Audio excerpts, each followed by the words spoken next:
Whew. All right, my name is Kevin C15, and I'm here with my good friend Mikhail. How's it going? And I'm here to tell you and Mikhail the tale of our current D&D game, The Conquest. Yes, I forgot to tell you about this. Oh my god, that's amazing. I forgot to tell you that the name that we chose for the D&D group. Yes. You wanted to go for the Exile, but it got overruled. Damn. And we're named The Conquest now, so I think it's a really good name. Yeah, it's good too. But yeah. Anyway, it starts as all good hero stories should start, in a shit town. Alright, I'm at the bar as a paladin. I'm drinking myself away. And both Dalen and Camden, Camden is playing currently. He's like a crow, but he can't speak. He's a rogue as well, so he's like a black crow. He'll hide in the shadows, that kind of thing. And Dalen is playing a tiefling fighter, so she can bend fire to her will. She's sort of like a hellish hell demon, that kind of thing. And she fights things and stuff with like a huge mace or, a crossbow and that kind of stuff, which is pretty cool. Anyway, they find me at the bar, just drinking myself away. And it's like, hey, we're on a quest for someone, finding someone. And we're like, all right, well, we'll have to find this someone. And we go into the bar, and we're just hanging out, and we hear rumors of this statue, this mysterious statue of this other bar across the road. The owners were like twins. They're like elvish twins, I think.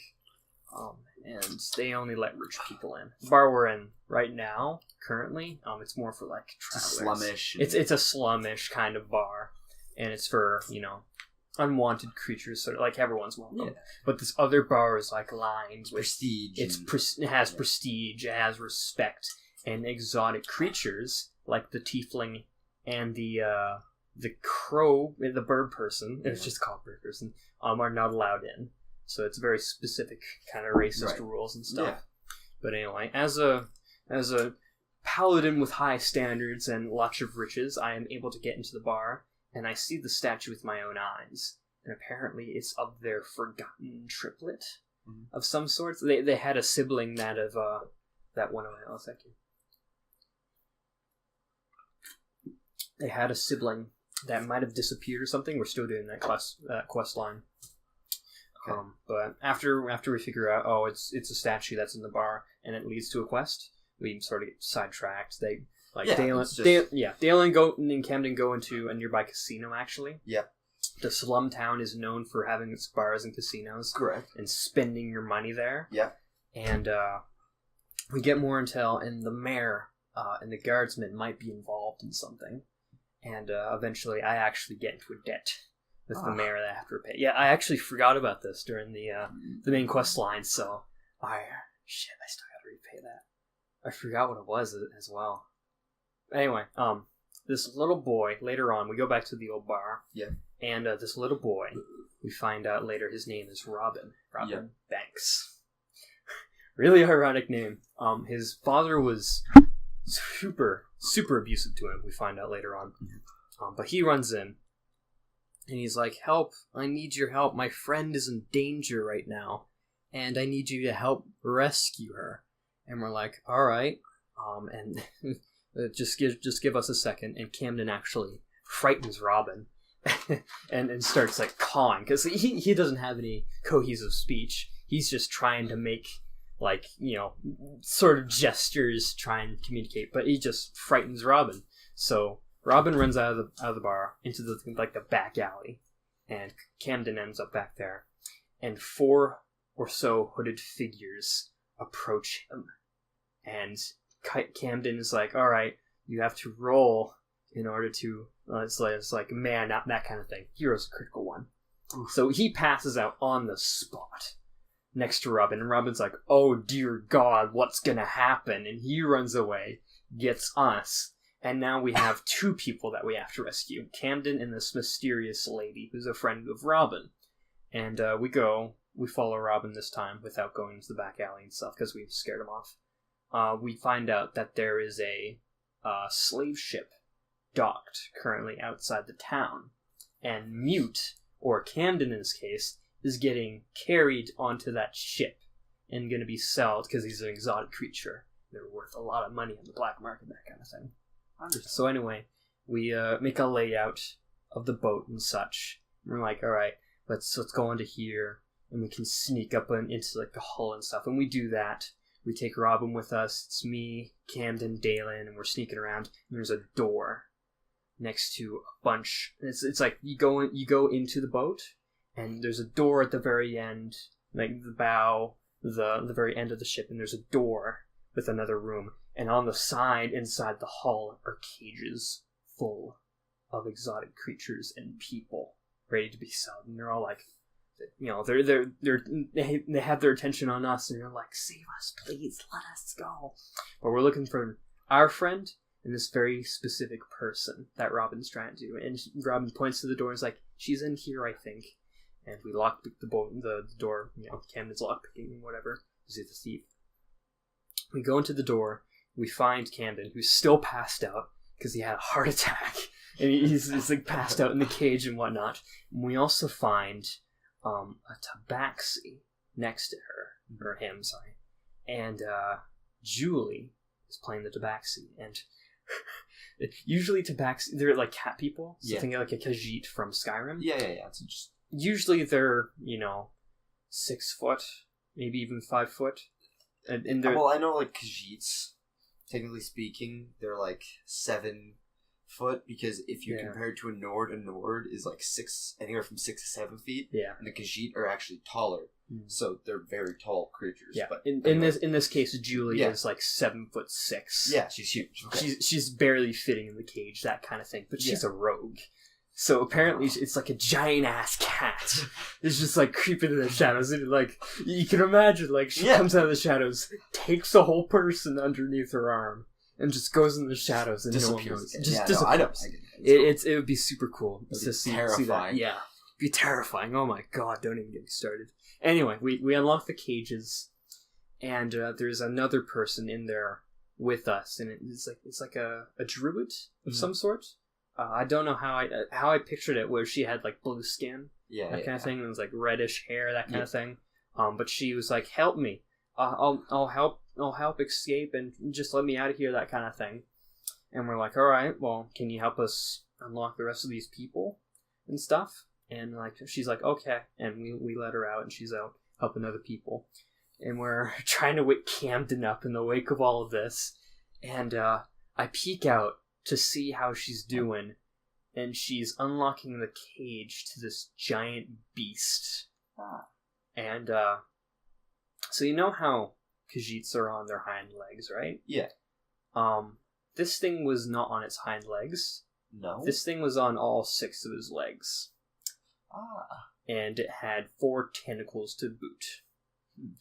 It was a slick, black-skinned, leopard-like creature. It was a hybrid. Hybrid, sort of, called a displacer beast. Yes. And it was wounded, and it was hungry. And the druid was unlocking the cage to this thing, and it just got done. And the displacer beast like went through, burst through the door, pounced onto her, and started drilling through her guts with his jaws. It's like multiple layered jaws just having its lunch, that kind of thing. We're all like, holy shit, gotta deal with this like right now. Like it's a problem. So we're all like getting to like the battle stance and whatnot. Dalen's like, she has her crossbow at the ready, and Robin's like, alright, I'm a rogue. I got a dagger. I'm gonna be a badass little 8-year-old, that kind of thing. It's such a badass. It has so many stories. Oh my god. It's so good. But, and this goes on for a long time. We fight the displacer beast. And Robin, he's like, alright, yeah, I can fight him. He goes for a stab, critical 1. Misses, and hits his own leg. And I'm like, really? Come on, Robin. So I go over to Robin to tend to him. And I'm like, I try to get bandages, or so they rip off a piece of like his clothing to tie it around the blade. I also roll a critical 1 in this scenario. And I punch him in the face. Square to the face. And I actually get a nickname, Child Abuser, from that exact moment in the storyline. And I'm like, I punched children. And I'm sorry, Robin. But eventually, I don't pull the knife out. I convince him to pull the knife out.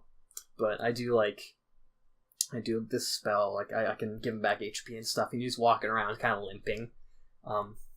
Anyway, we're fighting the Displacer Beast. We're now on the deck, and the guards are alerted to this thing that just came out of their boat, and it's like, holy shit, that's the fucking beast.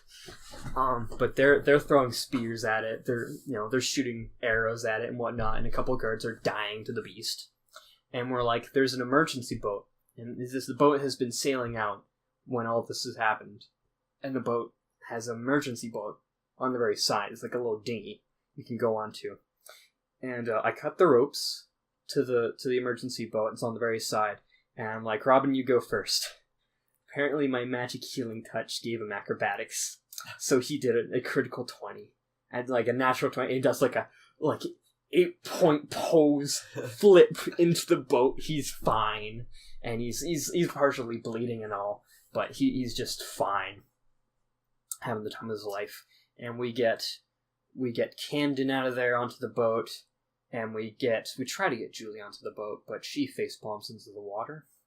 And as big cats go, they can't swim well. No. And so she rolls a really bad roll and starts drowning and failing her saving throws to not die and stuff. So I'm like, well, we don't want to lose this character. And so I go into the water, and critical 20. And what you have to do to pick someone up out of the water is you have to do a strength saving throw. Yep. So it's like, how strong can you really pick this? Yeah, and those are both D20s, right? Yeah, and this is like a 7-foot cat.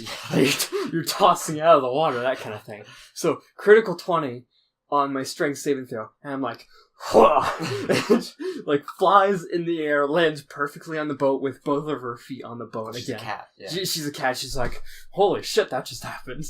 And that kind of thing. But Dalen is still on the boat fighting, and she's getting wounded along with Camden getting down on the boat. Sorry, he's still fighting with Dalen, fighting the Displacer Beast, and she's getting pummeled. So I'm like, well, I can't leave them behind. We have these goat cheese wheels with us that we picked off from the loot and stuff. Yep. And we're like, all right, I need to get over there, heal her up, maybe feed her some of the goat cheese to give her some HP and stuff. Yep. And she's on 1 HP. I'm like, yep, nope, fuck that. I pick her up, carry her, I feed her the cheese, I heal her and stuff, and she's like, it's just the time of our lives, that kind of thing. The Displacer Beast has drawn its attention to multiple guards and stuff. So she's fine in the meantime, and I'm still considerably drunk at this point because I've been in the bar drinking my sorrows away. That's right. I'll tell you, as one does, you know. As one does. I'll tell you about my backstory later on, but Dalen's back to semi-full health. I'm off trying to kill the guards and stuff. Okay. And the captain of the ship is still locked away in his quarters. So I'm like, this dude's got to pay attention to what the fuck is going on out here. His men are getting slaughtered. His booty or whatever he wants is getting away, and I want to have a word why he's trafficking these people, these really innocent people, all over the country and whatnot. Yeah, as one does. As one does, okay? No, I understand completely. So anyway, I miss a few hits, and then Dalen hits a really cool shot, and what happens is she shoots through the back of someone's skull. Yeah. And he falls. So the arrow goes. It's like the arrow. Here, let me picture this for you. So the arrow goes through the back of your head, like square through the forehead. And it comes out. He falls, knocks the arrow back through his head. So he's pretty dead. Yeah, he's not coming back. He's not getting back up for a long time.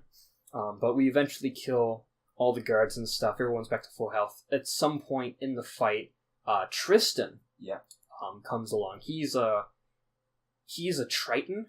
So he's like a water elf, that kind of thing. He can bend water instead of, we have the two elementals, one bends water, one bends fire. And he can actually travel underwater and breathe in there. So he's good. Yeah, we're a person for every utility, that kind of thing. So I have some questions for just how far do people commit? Like voices, obviously. They don't really do voices. I think I'm the only the one that really did voices and stuff. Okay. At times they'll be like, they'll gesture and stuff, but as far as it goes, I think I'm the only one that does real voices. Have you ever heard of Puffin Forest, like on YouTube? No, actually.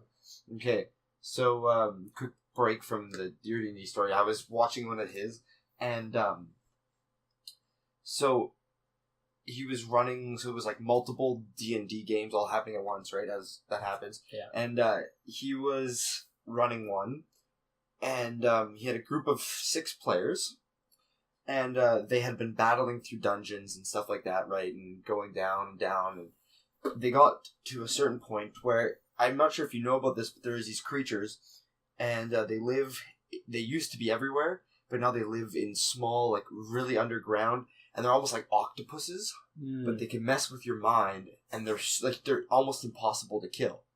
So anyways, the problem with them, though, is they can either be straight evil, or sometimes, like every, 1 out of 1,000 chances, or you get one that can be good, and then suddenly change his mind and be bad again, but then be good again.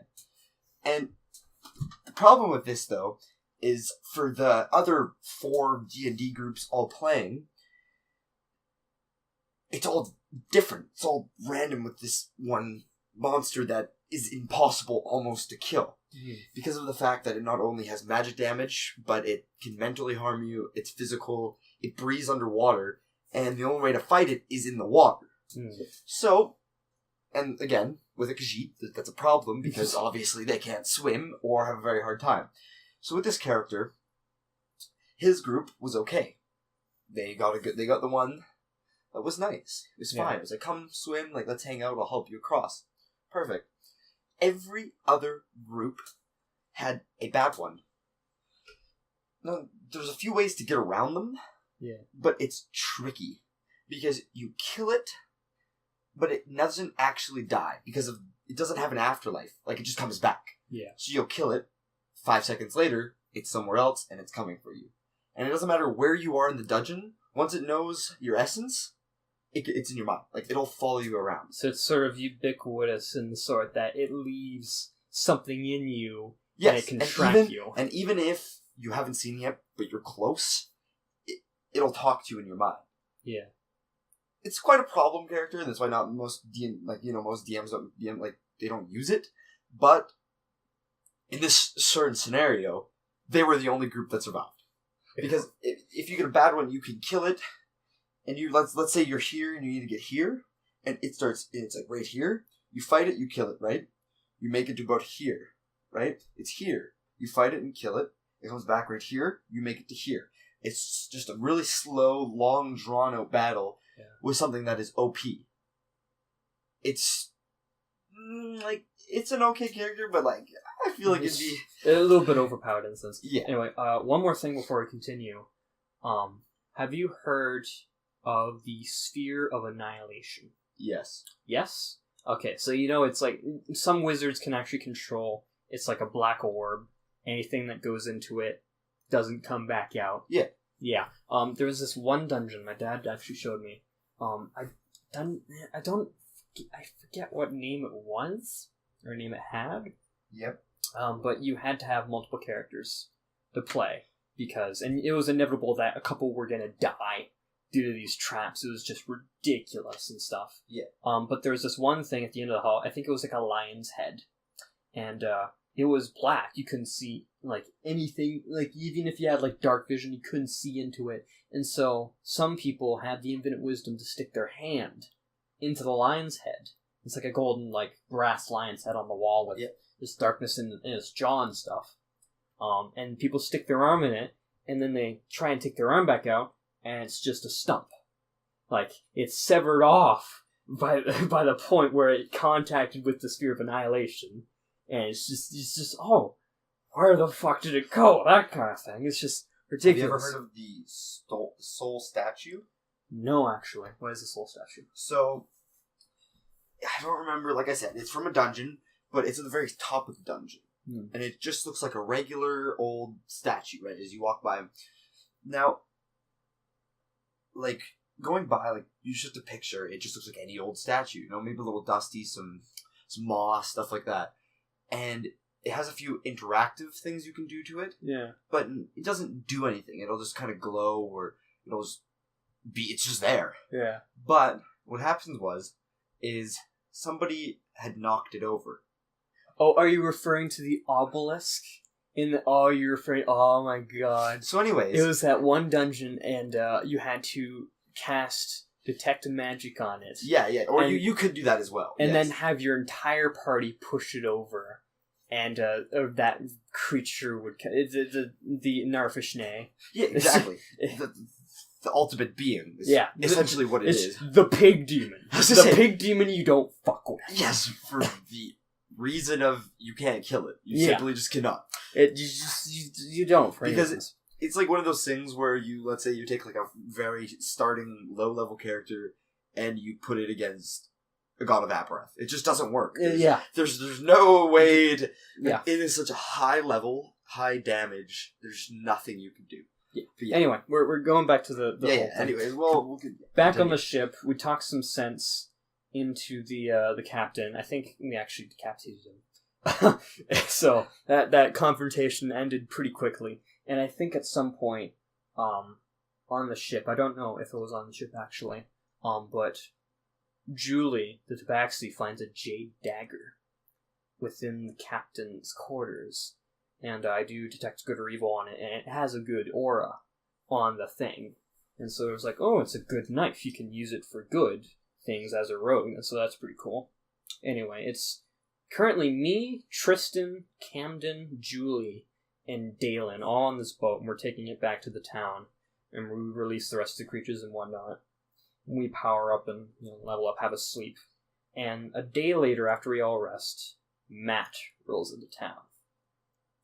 And there's something pretty special about what he has. I think I told you about his sword already? Yes. Yeah, so his sword, I'll describe it for you. It is in the hilt, on the very end. I know. Yeah, that end has an eye on it. And he'll stare at you and whatnot. And then the sword goes at the hilt and then splits into two separate blades. On the very end, I looked at the sword after we packed up and we met this guy, Travok. He's the dwarf cleric or dwarf ranger, sorry. Yeah. And he's riding on his horse rolling into town and stuff. And we meet him. He's like, "All right, I want to be in your quest and stuff." And we're like, "All right, off to the capital because we've got word that something shady is going up on there. Yeah. And we need to right it and whatnot." And so during our trip to the capital, I look at it. I look at Matt's blade, and the name, it has like a name inscribed on one of the blades. Yep. And its name is Earth Shatterer. Oh. Yeah. Oh. Inscribed by him himself, apparently. He made the blade. But here's the weird part about the blade. I say, "Hey, can you unsheath that for a sec?" And he's like, "Okay." He's obviously nervous about unsheathing the blade. Right.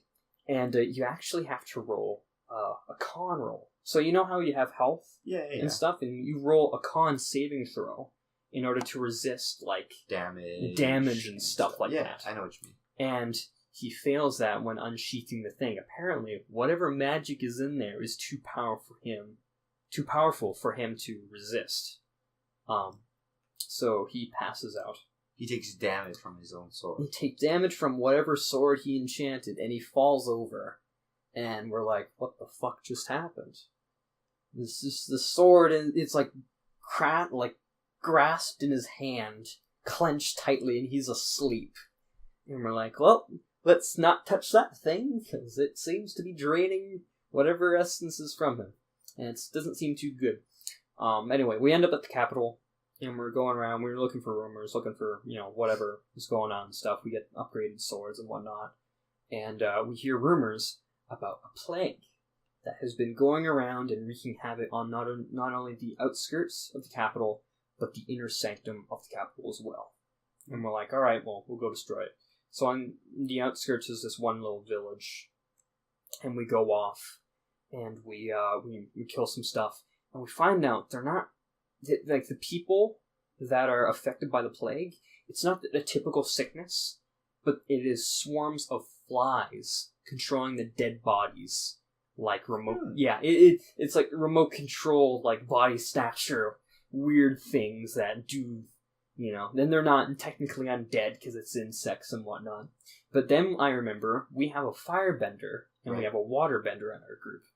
And I have some flint and tinder in my pocket. I'm like, alright, let's light a fire. We use that fire to very effectively kill the swarms, because splash damage... Yeah, splash damage is much more effective against the plague and whatnot.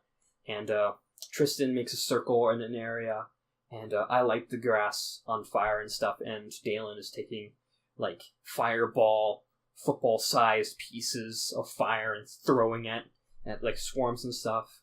And Tristan's kind of messing up the water bending, and he's, like, breaking the circle sometimes, and then the fire spreads a little bit, but in the end we killed everything, and we find a little girl. And she's like, I'm terrified, help me, And we take her back to the capital and whatnot. But during the confrontation with the swarm and stuff, Camden gets bit severely, and he runs off into the forest.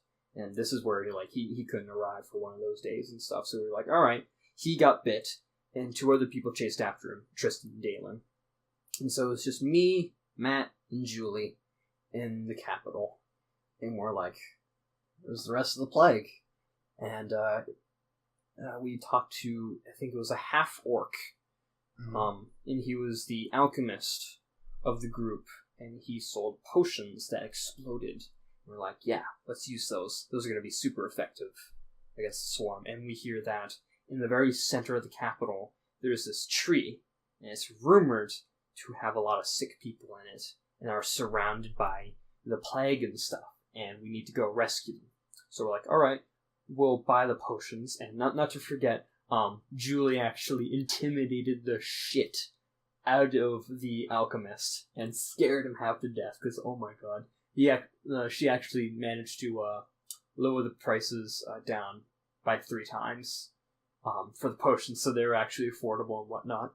So we buy the potions, we go past the giant armored doors that lead into the center of the capital, and there are a couple undead walking around and stuff, and we see the tree in the very center, and we see footsteps, or it's just like people walking up into the tree, and we're like, okay, something's in the tree.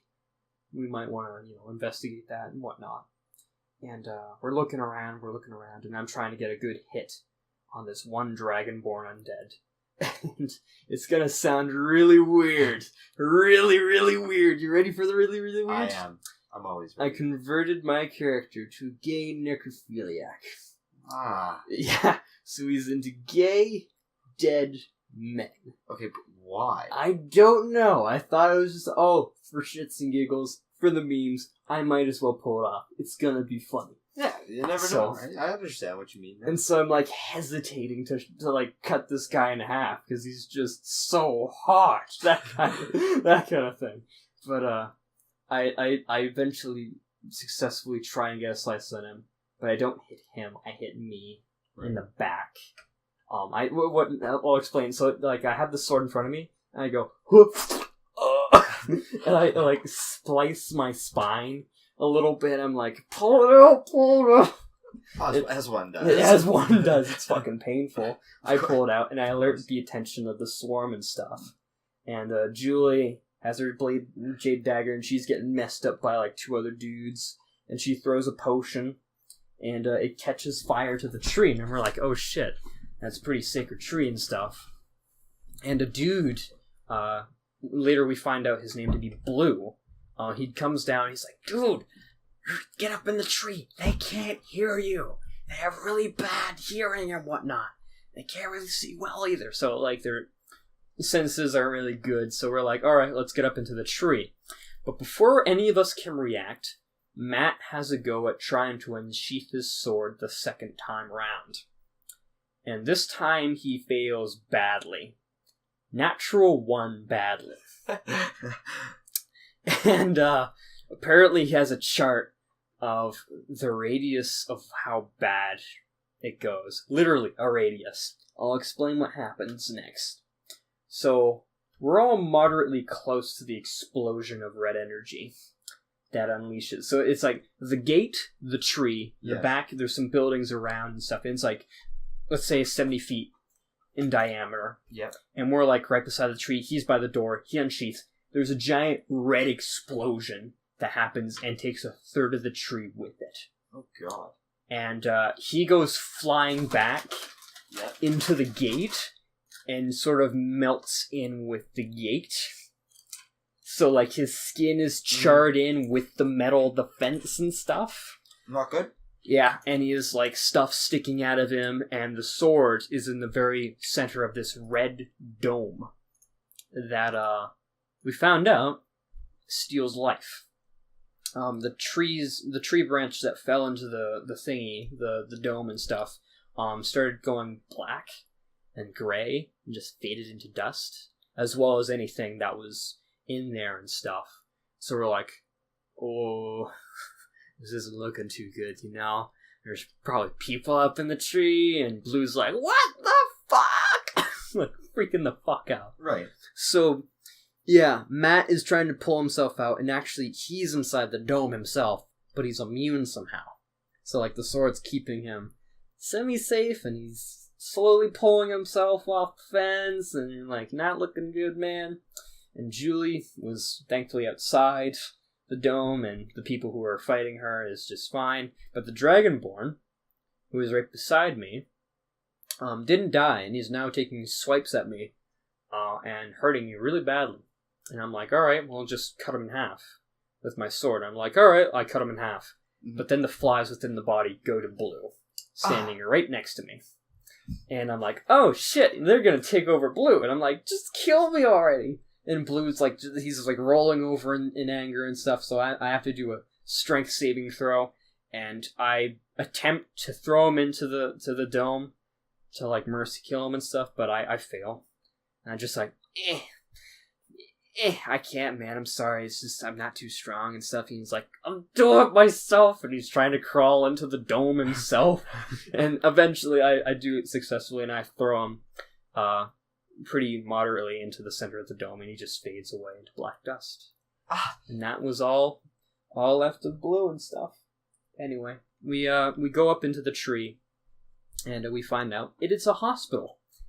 And yeah, pretty bad. Pearl Harbor and call me down. Pretty bad time to figure out that was a hospital. That's not good. Yeah, not good. It's kind of ironic though. You're all injured. Yeah. Fighting right outside of the fucking hospital. And a bunch of the people who were injured from the plague are even more injured now, and are sick, and some of them are almost dead. And they're blaming all of us for the thing. And I'm like looking at Matt across the table, and I'm like, what the fuck, dude? Yeah. What the actual fuck? You need to get control over your shit. Over your shit. Like, please, come on, Matt. And we try to make an agreement to not ever unsheath the sword ever again. And we go on a mission to go into the buildings, and we actually find the medicine to help heal the people, and I use some of my powers to heal the people up in the hospital and everything. And we're all getting prepared and stuff, and Matt's healing up within the dome and stuff. Yeah. And we're preparing to get him outside and take the sword with him, and the dome's almost sort of dissipating, that kind of thing. But I also take it as an opportunity to study the sword, because I actually want to find out. It's a huge plot piece and whatnot, and it's just hovering there, and the eye on the hilt is looking directly at me, and I do detect good and evil on it. Yep. And what Keaton said afterwards is, it's not necessarily good, but it isn't necessarily bad either, but you know, by just the way it's looking at you, that it is super powerful, and that there might be a deity or something trapped inside that sword. So I'm like, Matt, how the fuck did you accomplish that? Like, what kind of effort did you go through just to trap something that is that powerful? And it's like, why? Like, you're making this thing so much harder. Yeah, it's complicated. I'm just, oh fuck, I did it again. How? I don't understand. I don't understand either. These gummy bears, man. Deadly. Anyway, next game. This is like our third session, or fourth session, sorry. And the whole gang's back.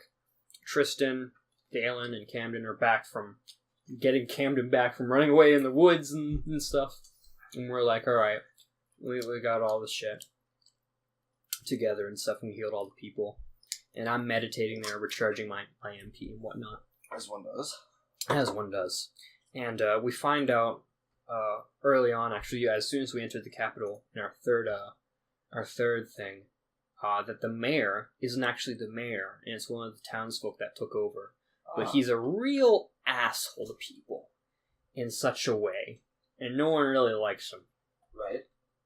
So Matt, with his infinite wisdom, breaks his agreement pretty early on, and goes to confront the mayor. And instead of rolling a critical 1, he rolls like an 18. So he's able to hold the sword in his hand. It hurts like hell, but he's still able to hold the sword. And he can control the power that be in his hand. And he goes up to the mayor and turns him inside out. Straight up, in his quarters, in the mayor's room, inside out. He's all over the walls, his ball sack is hanging from the ceiling. Yeah, that kind of thing. Yeah, it's destroyed, right? And, a red energy explosion comes out of the building, and we're like, what the fuck just happened? And I wake up, and I'm like, fucking Matt. It's fucking Matt. It's Matt. So me and Tristan, it's like, we both do, like, healing and buffing and stuff, so we're like, alright, we'll help anyone who got destroyed or, who was injured or whatnot. We both go in, or I go in at first, and I try to retain my composure. Critical 1. Right. I fall face first onto his corpse. Indeed. Very bad. Tristan comes to the door right after me, tries to pick me up out of my unconscious state. Critical 1.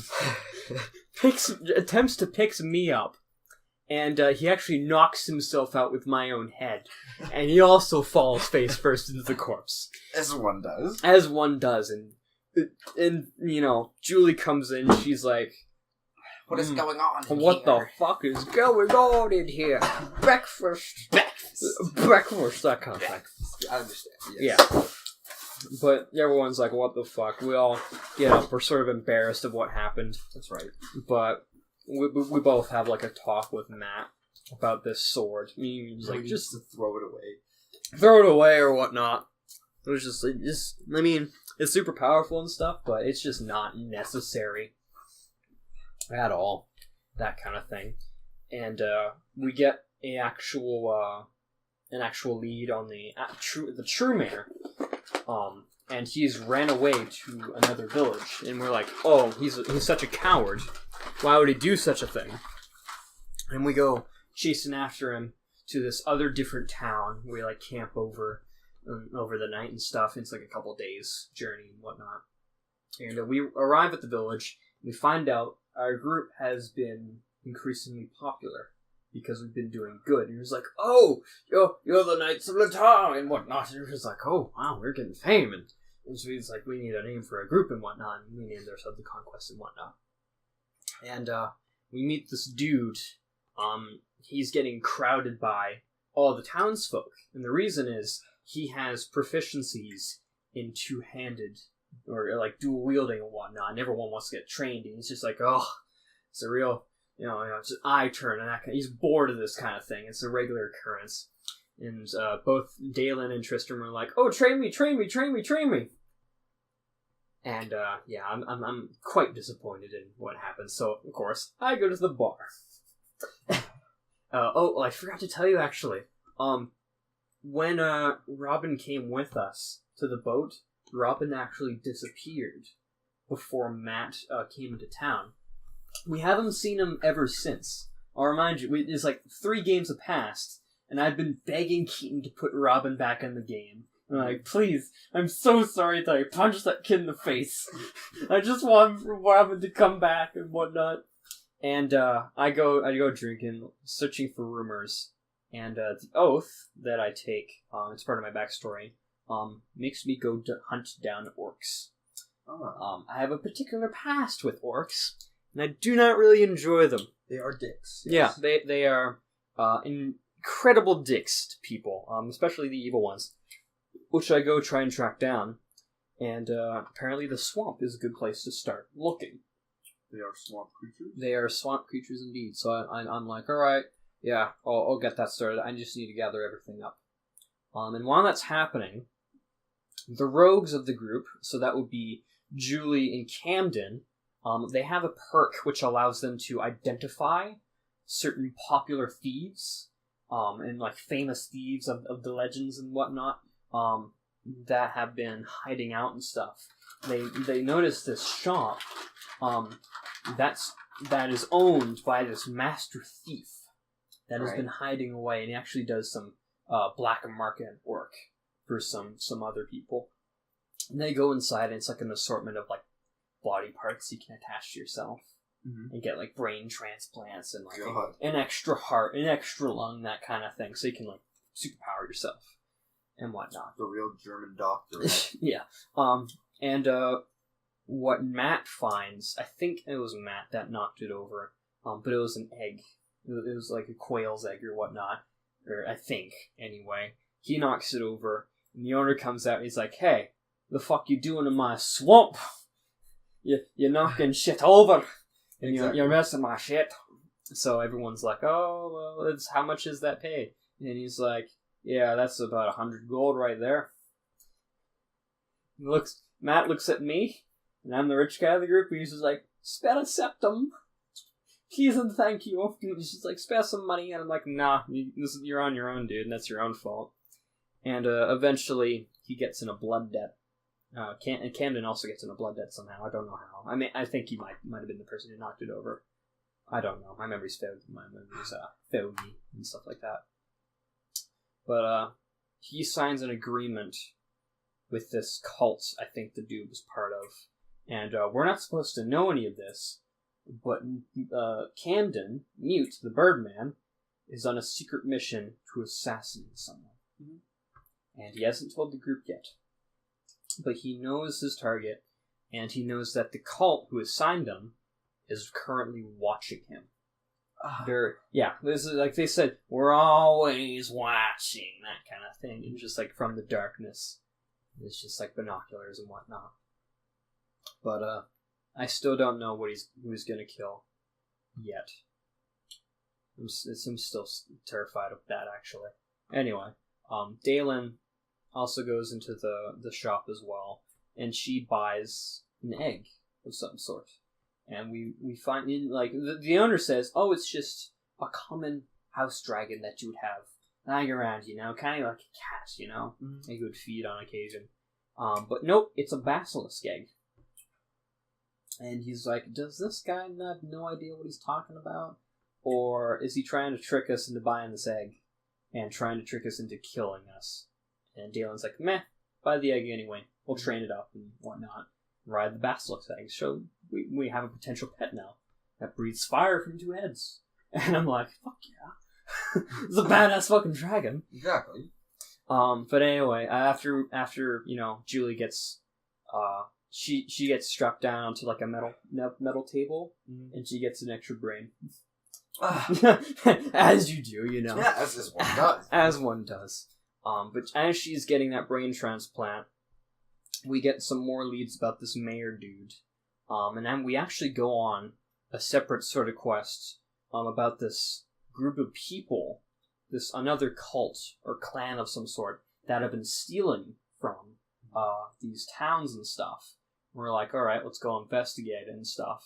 And Matt's like, oh, but I want to build armor, and there's this cave nearby that has like steel, and steel's apparently in the ground and stuff when really it's an alloy, but whatever. It's in-game logic. I won't argue with that. It's homebrew. But we go off, we follow Matt to this cave entrance, and we have me in the front, Julian behind, I think like Camden and Dalen are in the middle, Matt is in the very back, and Tristan's somewhere in there. But we're marching forward, we find a bear trap. And it's like a very thin hallway, so we're all having a hard time getting through, especially me and Julie, because we're like 6 foot, 7 foot, that kind of thing. And I spot a bear trap ahead, And like Camden, he's like 4 foot. He can sneak past me and stuff. And he does a natural 20. Disarms the perfect bear trap. And he like closes it just ever so gently, not making any squeaks whatsoever.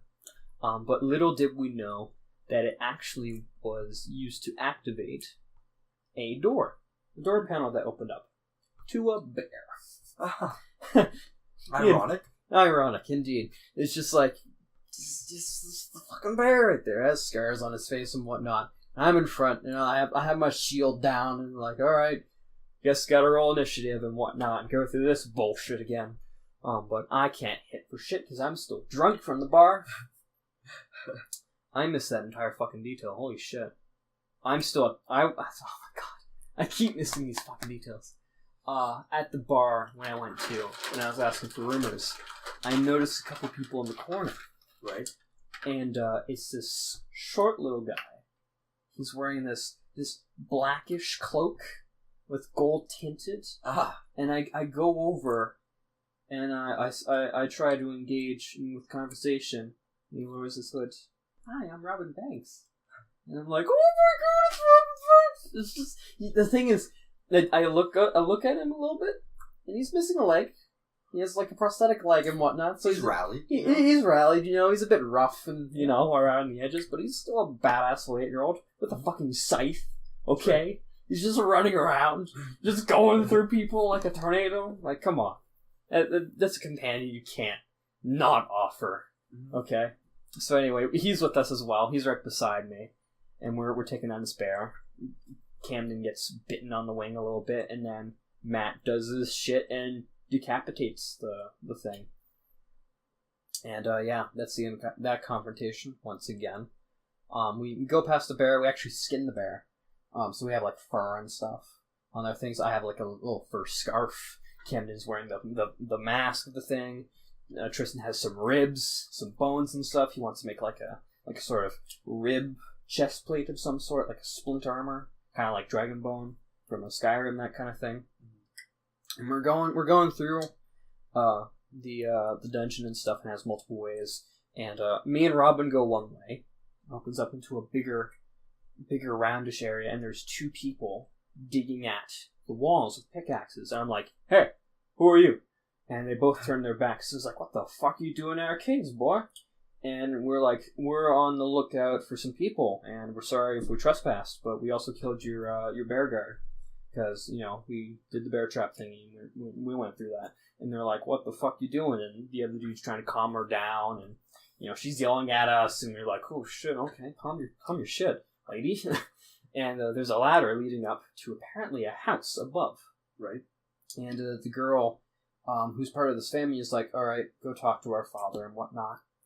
And me and Robin go up into the house, and this little girl, she's like 6, runs up to us, and her name is Tea Leaf. And her pet was the bear that we just skinned and murdered. And I'm now wearing a scarf of it, and hopefully she didn't notice that. And I told the lady that was screaming at me, and she was like, yeah, we kind of murdered the bear, and she's like, don't tell Tea Leaf whatever you do, because she will not live that down, man. I'm like, alright, probably good rules to live by. We go up, we meet the father, and the son, the teenage son of the group, he's like, yeah, he's been in depression ever since Mom died. So that kind of thing. It was just, everything was gloomy, it was gray. We go into the room, he was sitting on his bed, and he was like, what do you want? What do you want from me? We have nothing of interest with your people. And we're like, we need you to help us find this mayor guy. And he's like, you want me to help you find him? And he leads us down back through the caves into the mother's tomb. And he holds up the picture of his wife and stuff, and he's like, that mayor took my wife's life. And we're like, oh, how did she, I mean, sorry for, wanting details and stuff, but how exactly did the mayor take your wife's life? And he responds with, he's the one controlling the swarms. He's the one that controls the plague. And his name is Yanato. And we're like, alright, moral compass. We have a big baddie we need to kill, and we need to go right now. And right now, currently, the last game, we were like powering up, going through the caves, mining steel. Yeah. He's making armor. Tristan's getting like a pole axe kind of thing with like heavy armor on his shoulders and stuff, ready for battle. And I'm taking, I'm kind of going on the side, going into the swamp with Julie and Robin. We're gonna kick some orc ass and stuff. Yeah. And that is the end of our current D&D thing. And we still have a session to do on Wednesday. But yeah, there's so many more details I probably missed. Like the Apatheon. It's like the gods of the realm, and it was like she made her own Apatheon, her own geology. Like it's just so much hard work. I will show you something actually. I gotta get it out. I'll be right back. Okay.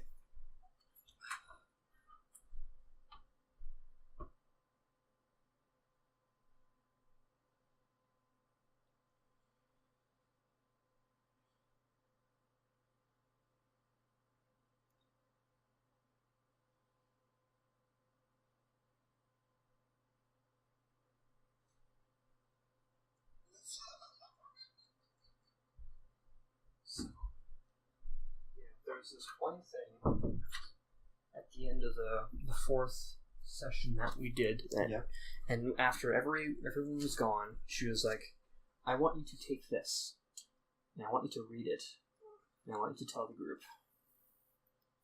And she made this,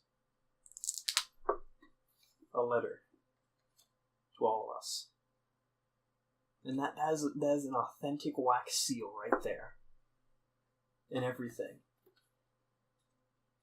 I kind of ripped at the bottom, but Knights of the Land that we got, and Latar and everything. It's just, this is the kind of effort we're dealing with right now, and I haven't played a single game that has had this much detail gone into it, and I'm so glad I'm with a good DM like this. It's just wow, holy crap. It's crazy. I know, right? Alright, we should end the recording and stuff now. But yeah, holy crap. Yeah, no, this sounds deadly. We should, I'll FaceTime I wants to FaceTime for a bit while we play some CS, and then we'll record some CSGO after I'm done that. Like, FaceTiming her. Yeah. And then we'll do some D&D stuff. Yeah. And then finish it with a creepypasta. Yep, silly cool. Alright, that's the end of this podcast. If you liked it, please comment, subscribe, whatnot, and we'll see you. And then Julie, please don't hate me for the episode I haven't uploaded yet. Bye.